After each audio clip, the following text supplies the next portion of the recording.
पिछले कुछ महीनों से जब से पहलगाम हुआ है और उससे पहले भी अगर देखें तो मुझे लग रहा है कि जो पहाड़ी इलाके हैं, जो बॉर्डर एरिया पड़ जाते हैं, वो जहां पे टूरिस्ट का आना जाना है, वो कुछ सेंसिटिव होते जा रहे हैं। सेंसिटिव इन द सेंस हम कह सकते हैं कि एक तो सेंसिटिव वो हैं क्योंकि वो बॉर्डर इलाके हैं। दूसरी चीज ये है कि या तो वहां पे टूरिस्ट का जाना बंद कर दिया जाए या फिर उनकी सुरक्षा को लेकर कुछ इंतजाम किए जाएं। क्योंकि आज की जो कहानी है उसमें भी कुछ ऐसा ही हुआ। एक कपल है जिसकी हत्या कर दी जाती है, हस्बैंड की लाश मिलती है, वाइफ का अब तक पता नहीं है कि वो अपने देश में है या बांग्लादेश से आए कुछ अराजक तत्व, या हम कह सकते कुछ टेररिस्ट, या हम कह सकते जो लूटने वाले होते हैं वो लोग उठा के ले गए। दूसरा सवाल ये है कि अगर ऐसे इलाके हैं तो या तो वहां पे पुलिस की पुख्ता सुरक्षा होनी चाहिए या फिर ऐसे इलाकों को टोटली एंड कंप्लीटली बैन कर देना चाहिए। जिस इलाके की हम बात कर रहे हैं वहां का क्राइम रेट बता रहा है कि वहां लगभग 34 लाख आबादी है और उस 34 लाख की आबादी में हर पांचवा व्यक्ति क्रिमिनल है। आप अंदाजा लगाइए। और हिंदुस्तान की अगर क्राइम लिस्ट देखेंगे तो वो चौथे नंबर पे आता है। अगर ऐसे कोई इलाके हैं तो दुनिया को इसकी सूचना देनी चाहिए। हिंदुस्तान के उन लोगों को तो जरूर इसकी सूचना देनी चाहिए जो एज अ टूरिस्ट वहां पे जा रहे हैं, कम से कम वो अपनी सुरक्षा तो कर सकें। तो ये कहानी इंदौर की है और ये कहानी तो इंदौर की है ही, इससे पहले भी बताया जाता है कि वहां पर जो है एक विदेशी व्यक्ति की भी हत्या कर दी गई थी। सो अगर ऐसा कुछ हो रहा है तो कम से कम आने वाले लोगों को इस बात के लिए अवेयर तो करें कि आप रात में ना चलें, आप 7 बजे के बाद ना चलें।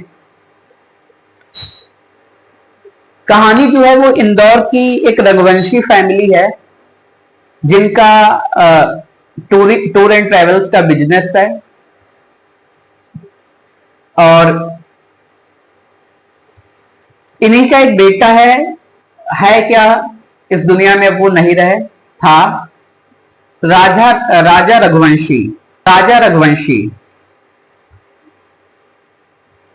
राजा रघुवंशी और सोनम रघुवंशी ये हस्बैंड वाइफ हैं। इनकी 11 मई को शादी हुई थी। मतलब आज अगर हम जोड़ लेते हैं तो लगभग 23 मई को 23 या 24 को उनकी हत्या कर दी गई थी एज अ पोस्टमार्टम रिपोर्ट या जो भी क्ल्यू आ रहे हैं। तो अगर हम देखें तो लगभग 1 महीने हुआ होगा इनकी शादी का।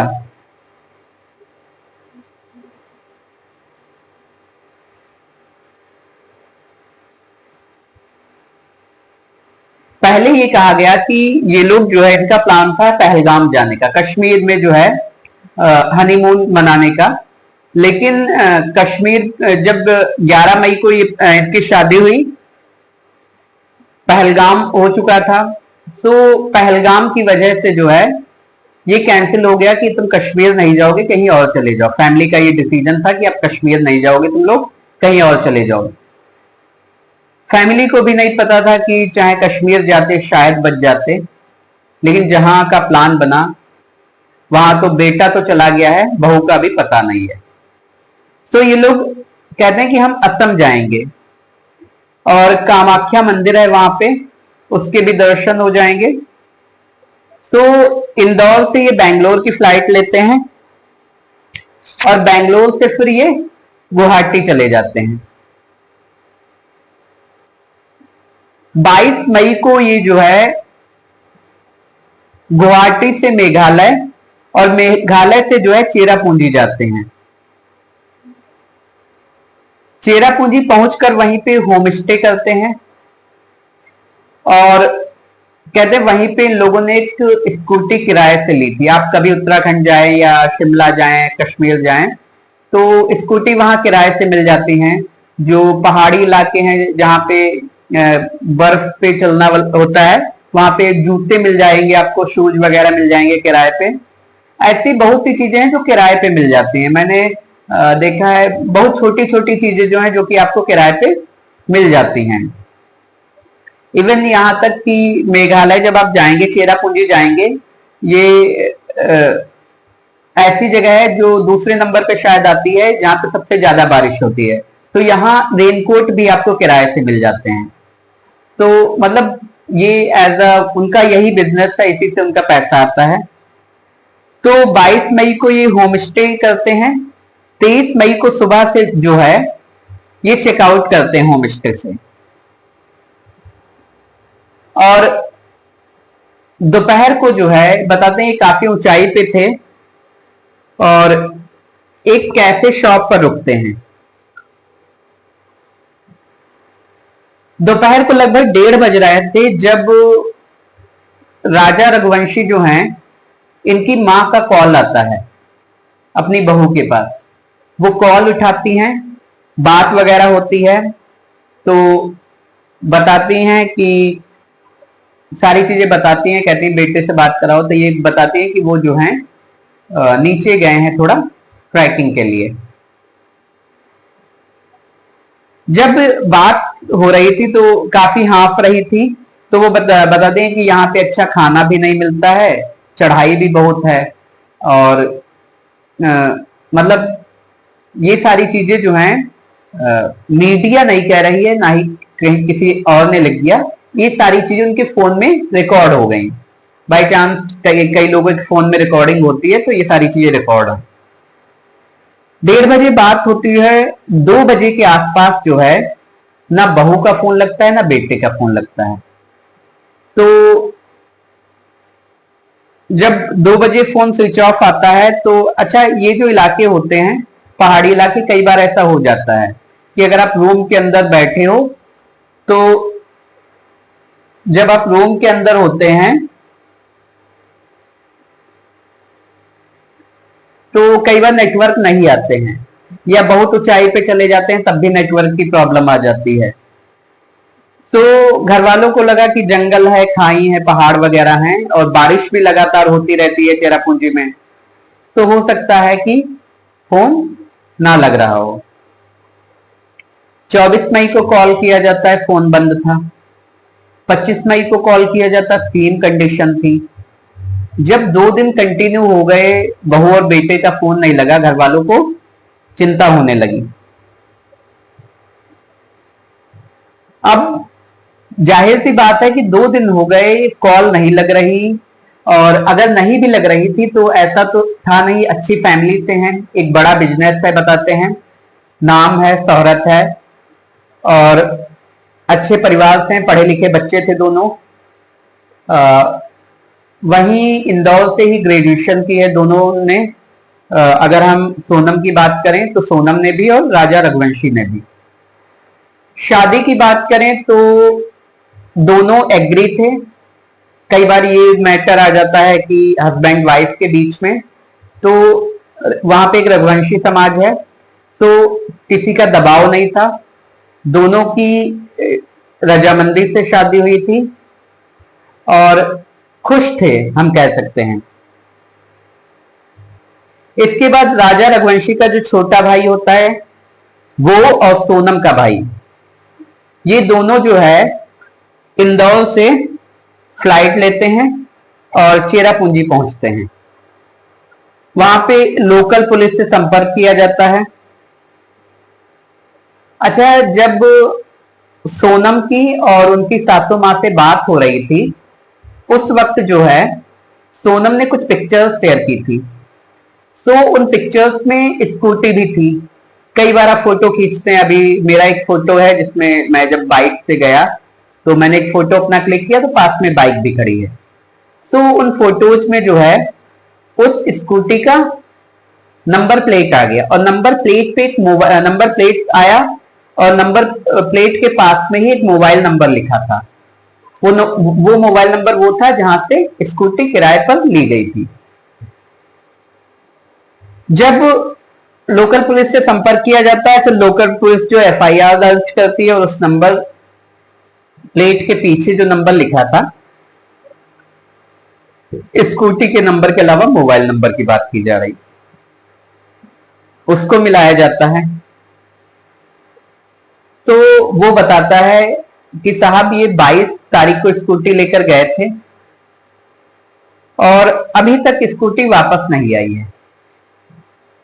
अच्छा, उस जब स्कूटी वापस नहीं आई है तो उन लोगों को इतना ज्यादा टेंशन भी नहीं होता, उन्हें किराया ही चाहिए होता है और एज अ आईडी वो रख लेते हैं। बीच में क्या होता है ये उनकी रेस्पॉन्सिबिलिटी नहीं होती है।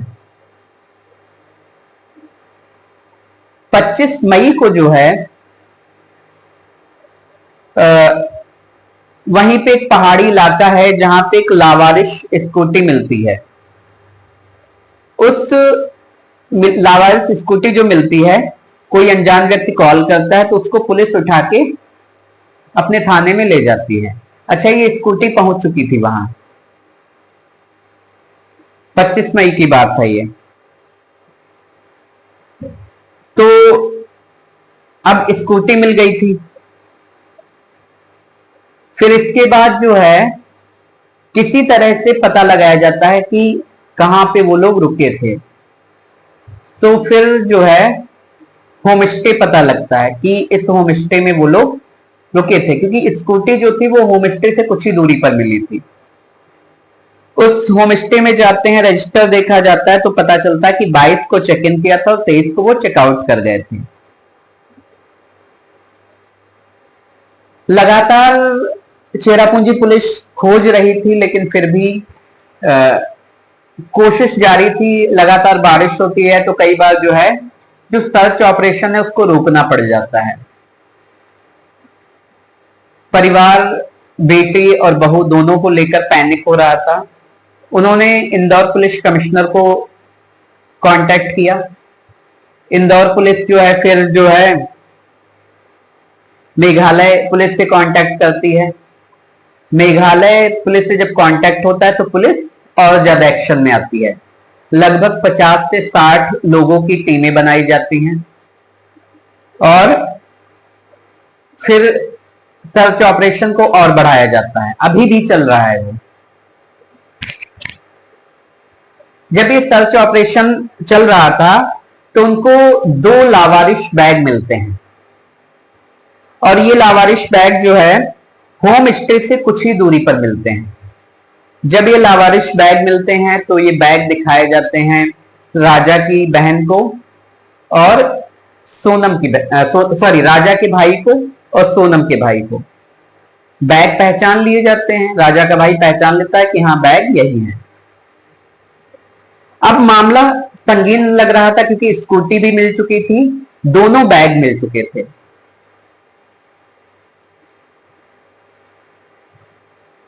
2 जून लगभग 10 दिन हो चुके थे। अब ये बात है 23 की।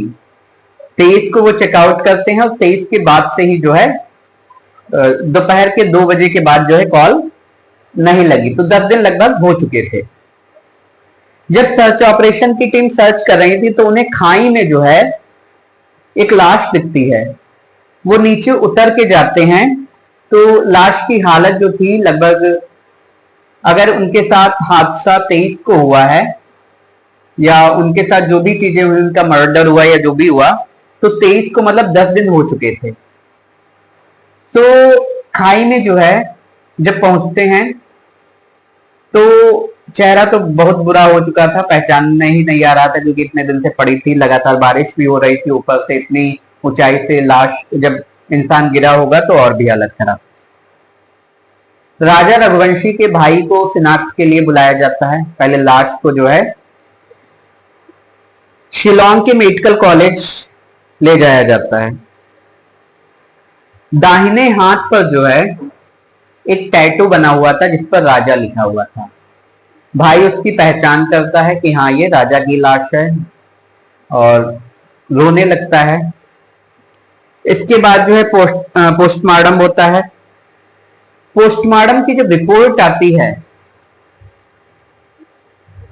बहुत चौंकाने वाली थी। उसमें ये साफ तौर पे लिखा था, या उसमें ये साफ तौर पे जो भी सिंबल्स थे ये बताया गया था कि ये हत्या नहीं मर्डर है। अब पुलिस जो है और एक्शन में आती है कि अभी तक एक हादसा था, अब ये मर्डर है। दूसरी चीज, सोनम का भी कोई सुराग नहीं है। मौसम साथ नहीं दे रहा है, बारिश लगातार हो रही है, फिसलन बहुत है, कई सारी चीजें एक साथ हो रही थी। सोनम है तो है कहां, जिंदा है या नहीं है? अगर जिंदा भी है तो किस हालत में है, देश में है या बांग्लादेश में है? क्योंकि जो राजा रघुवंशी हैं उनके भाई ने भी कुछ सवाल उठाए हैं।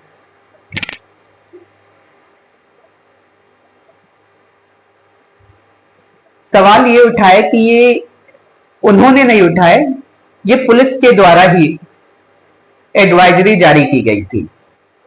जिस जगह सोनम और राजा रघुवंशी उनके हस्बैंड रुके थे उस जगह से कुछ ही दूरी पर जो है, इवन वो जिस जगह रुके थे वो इलाका भी बदनाम इलाका है, बहुत ज्यादा बदनाम इसलिए है क्योंकि वहां पे लूट मार, और जैसा कि जब मैंने वीडियो शुरू किया था तभी बता दिया था कि वो जो चेरापूंजी है या मेघालय जो है वहां की पॉपुलेशन लगभग 34 लाख है और हर पांचवा इंसान जो है वो क्रिमिनल है, उस पर कोई ना कोई हीनियस क्राइम का चार्ज है। सो जिसकी वजह से जो है ये माना गया कि कुछ ये लूट चपेट की वजह से भी हो सकता है। दूसरी चीज कि राजा रघुवंशी के भाई ने बताया कि जब वो यहां से गया था, घर से निकला था, तो उनके हाथ में हीरे की और सोने की कुछ अंगूठियां थी, जो कि जब राजा रघुवंशी की लाश मिली उस वक्त उनके हाथ में नहीं थी। उसके बाद सवाल ये उठता है कि जो कि मैंने पहले कह दिया कि सोनम है तो है कहां? जो राजा रघुवंशी हैं उनकी मां को अभी तक ये नहीं बताया गया था कि उनके साथ क्या हुआ है।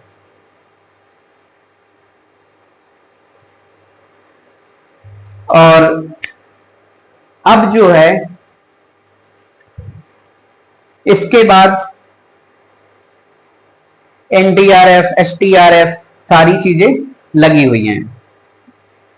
इसके बाद जो है राजा रघुवंशी का पोस्टमार्टम होता है। पोस्टमार्टम के बाद जो है लाश राजा और सोनम के भाई को सौंप दी जाती है।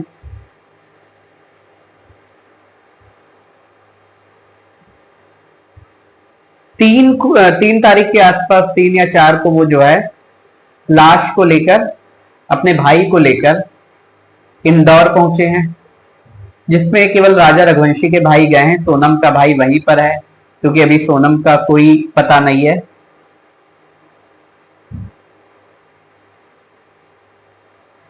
ये कहा गया कि जब तक राजा रघुवंशी की लाश इंदौर नहीं पहुंची थी तब तक घर वालों को कुछ भी नहीं बताया गया था।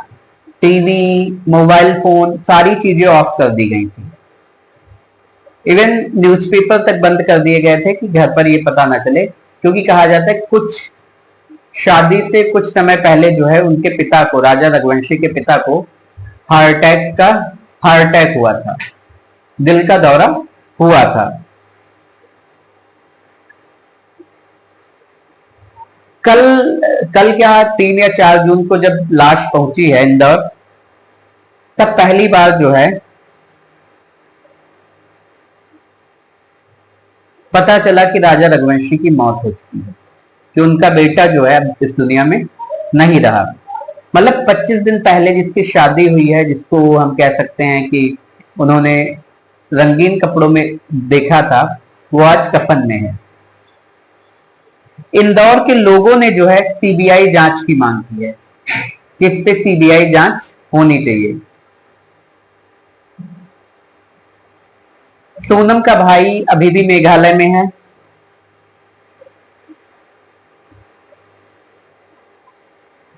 दो जून को राजा रघुवंशी की जहां पे लाश मिली है, Meghalaya police, NDRF, STRF, even जो ट्रैकिंग में माहिर लोग होते हैं, इसके अलावा जो भी अच्छे एक्सपीरियंस लोग हैं, सबको लगाए गए। लगभग 50-60 लोगों की टीम लगी हुई है।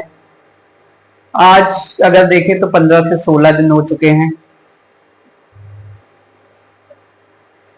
लेकिन अभी सोनम का कुछ भी पता नहीं है। उम्मीद है कि वो ठीक ठाक मिलेगी।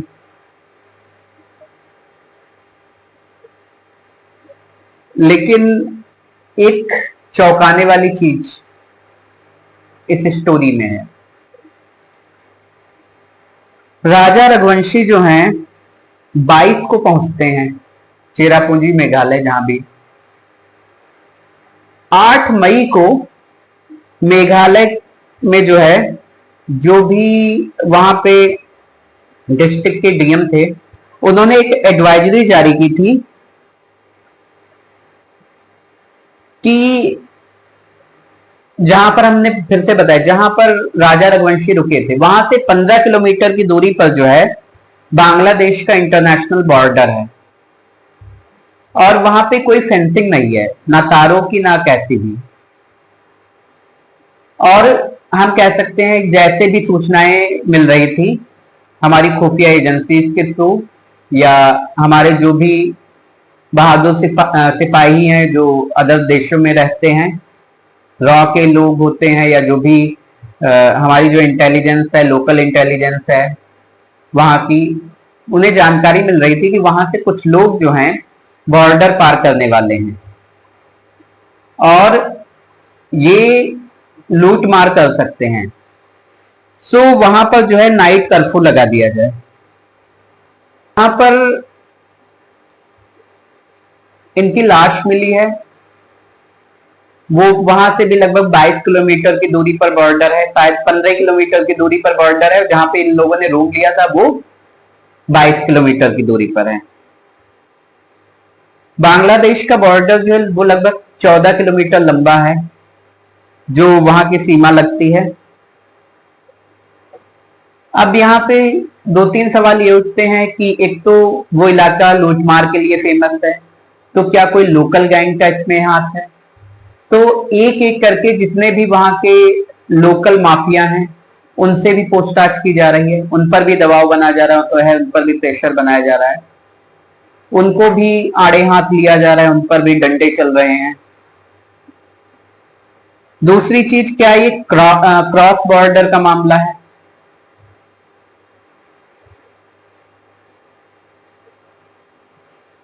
23 मई को बात हुई है, और जब 23 मई को उनकी मां से बात हुई है तो बात ये भी कि वो उनकी बहू ने उन्हें बताया था कॉफी बड़ी खराब है जो कॉफी पी है, और उस खराब कॉफी की वजह से जो है जो रेस्टोरेंट है या जो भी जहां पे वो टपरी होती हैं उनसे कुछ बातचीत भी हो गई थी, या हम कह सकते हैं काफी ज्यादा बातचीत हो गई थी। तो पुलिस इस एंगल से भी जांच कर रही कि इसकी वजह से वहां के लोगों ने तो नुकसान नहीं पहुंचाया, कैफे के स्टाफ के साथ भी झगड़ा हुआ था इसी वजह से कॉफी को लेकर।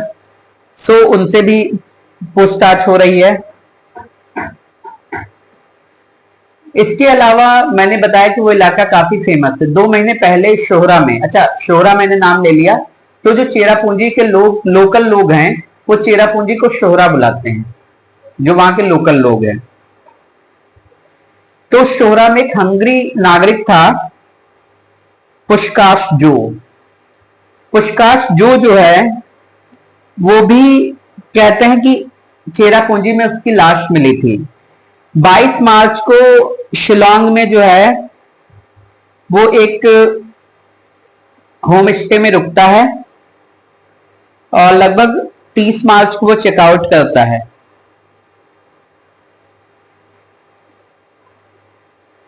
इसके बाद 10-12 दिन बाद जो है सड़क के किनारे उसकी लाश मिलती है और उसकी लाश जो है वो अभी भी शिलोंग के मुर्दा घर में रखी है, कोई उसको लेने नहीं आया है।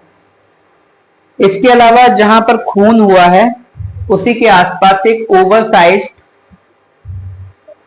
ओवरसाइज्ड जो है रेनकोट मिला है, उस पर कुछ खून के धब्बे भी मिले हैं, इसकी भी जांच हो रही है। और रेनकोट को जब फैमिली को दिया गया पहचानने के लिए तो उन्होंने इसे पहचानने से भी इनकार कर दिया कि उन्होंने कहा कि ये रेनकोट हमारा नहीं है। इसकी भी जो है अभी फॉरेंसिक जांच चल रही है। जहां पर राजा रघुवंशी की लाश मिली थी वहां के लगभग 10 किलोमीटर के दायरे में जो है अभी सर्च ऑपरेशन जारी है। इसके अलावा जहां पे लाश मिली थी उसके पास में एक पेड़ काटने वाला हथियार मिला था जो कि बिल्कुल नया है, तुरंत खरीदा गया है ऐसा लग रहा है, वो भी मिला है।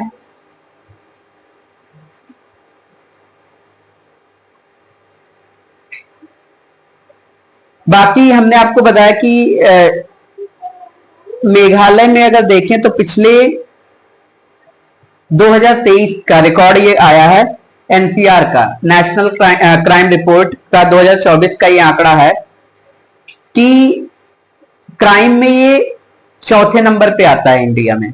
मतलब 34 लाख पॉपुलेशन, उसमें हर 5वां व्यक्ति जो है वो हीनियस क्राइम कर चुका है, मर्डर, रेप और बहुत सारी ऐसी चीजें। तो आप अंदाजा लगा सकते हैं कि क्राइम में ये चौथा स्थान है इसका। दूसरा, 2023 में जो है फीमेल के मैटर देखें तो शादी के लिए 6 लोगों को उठा लिया गया था, 66 लोगों को रेप के लिए उठा लिया गया था, 54 लोगों को जो है गुस्से में मार दिया गया, 150 बच्चों की किडनैपिंग हुई।